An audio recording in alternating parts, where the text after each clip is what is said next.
ఈ వీడియోలో student info సైట్కి సంబంధించి లేటెస్ట్ ఇన్ఫర్మేషన్ చూద్దాం.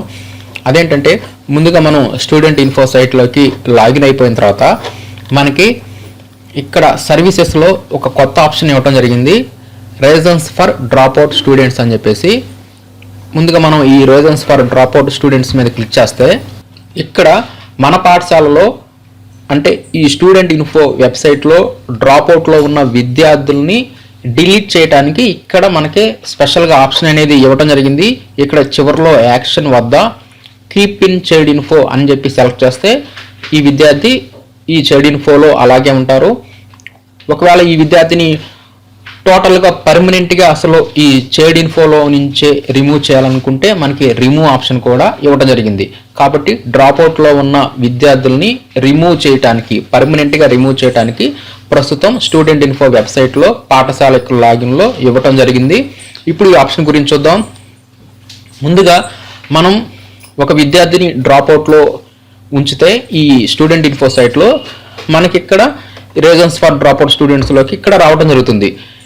ఇక్కడ ఈ డ్రాప్అవుట్స్లో ఉన్న విద్యార్థులు కూడా జేవికే కిట్లోకి వస్తున్నారు, అలా కొన్ని ప్రాబ్లమ్స్ వస్తున్నాయి. కాబట్టి ఇప్పుడు వీటిని మనం పర్మనెంట్గా ఈ డ్రాప్అవుట్లో ఉన్నవాన్ని రిమూవ్ చేయవచ్చు. కాకపోతే ఇక్కడ ఏంటంటే ఆ విద్యార్థి డూప్లికేట్ ఎంట్రీ అయితే మనం రిమూవ్ చేసేయచ్చు, నో ప్రాబ్లం. కొన్నిసార్లు టెక్నికల్ ప్రాబ్లం వలన ఒక విద్యార్థిని 2 సార్లు జాయిన్ చేసుకున్నప్పుడు ఇదివరకు పాత చైల్డ్ ఇన్ఫోలో 2 సార్లు కూడా నమోదయ్యింది. అలాంటి వారు మనం డ్రాప్అవుట్స్లో ఉంచాము అంటే అప్పుడు డూప్లికేట్ ఎంట్రీ అవుతుంది. అలాంటి విద్యార్థులు వారిని ఇప్పుడు మనం పర్మనెంట్గా రిమూవ్ చేయవచ్చు. అదేవిధంగా ఒక విద్యార్థి కనుక ఎక్కడ జాయిన్ అవ్వలేదు అనుకోండి, ఆ విద్యార్థి కూడా ఎప్పుడు డ్రాప్అవుట్లోనే ఉంటున్నారు. అలాంటప్పుడు మనం ఏం చేయాలంటే ఇక్కడ రీజన్ సెలెక్ట్ చేసుకోవాలి. ముందుగా అసలు ఫస్ట్ ఆఫ్ ఆల్ మన పాఠశాల లాగిన్లో ఉన్న డ్రాప్అవుట్స్ అందరూ ఇక్కడ మనకు కనిపిస్తారు. ఇక్కడ కనుక కనిపించకపోతే మీరు డ్రాప్అవుట్లో ఉంచేసేయండి. అది ఎక్కడ చెక్ చేసుకుంటారంటే రిపోర్ట్స్లోకి వెళ్ళిపోయి క్లాస్ వైజ్ రిపోర్ట్లోకి వెళ్ళిపోండి.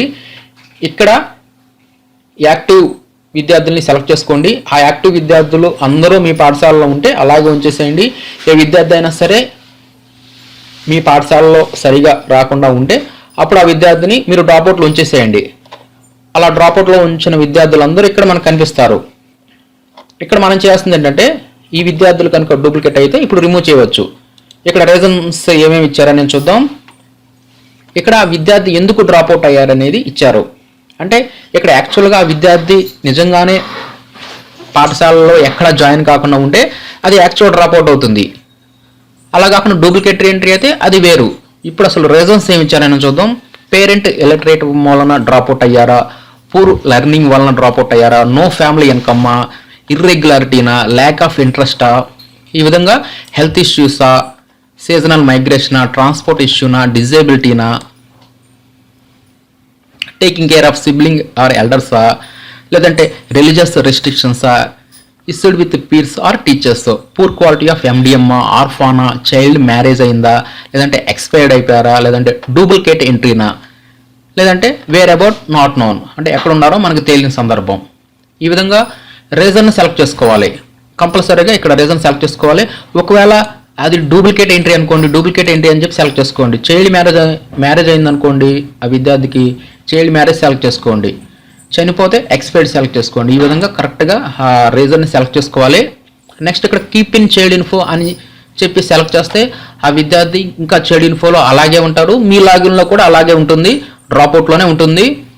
అదే డూప్లికేట్ ఎంట్రీ అయితే రిమూవ్ అని చెప్పి సెలెక్ట్ చేసుకోండి. ఈ విధంగా మన పాఠశాల లాగిన్లో ఉన్న ముందుగా డ్రాప్అవుట్స్ని ఐడెంటిఫై చేయాలి. అలా అందరినీ డ్రాప్అవుట్లో ఉంచిన తర్వాత ఫైనల్లో మనం ఈ ఆప్షన్ ఇక్కడ మనం సెలెక్ట్ చేసుకోవాల్సి ఉంటుంది. ఇక్కడ ఈ పాఠశాల లాగిన్లో ఉన్న ఈ ఎంట్రీస్ అన్ని డూప్లికేట్ అవటం వల్ల నేను డూప్లికేట్ అని చెప్పి సెలెక్ట్ చేస్తున్నాను. డూప్లికేట్ కాబట్టి పర్మనెంట్గా మనం రిమూవ్ చేసేయాలి కాబట్టి అప్పుడు రిమూవ్ అని చెప్పి సెలెక్ట్ చేసుకొని సబ్మిట్ మీద క్లిక్ చేశాను. అదేవిధంగా ఇక్కడ ఈ స్టార్టింగ్లో ఇక్కడ చెక్ బాక్సులు కూడా ఉంటాయి. ఈ చెక్ బాక్సులను కూడా సెలెక్ట్ చేసుకొని సబ్మిట్ మీద క్లిక్ చేసి నెక్స్ట్ ఓకే మీద క్లిక్ చేస్తే పర్మనెంట్గా రిమూవ్ అవటం జరుగుతుంది.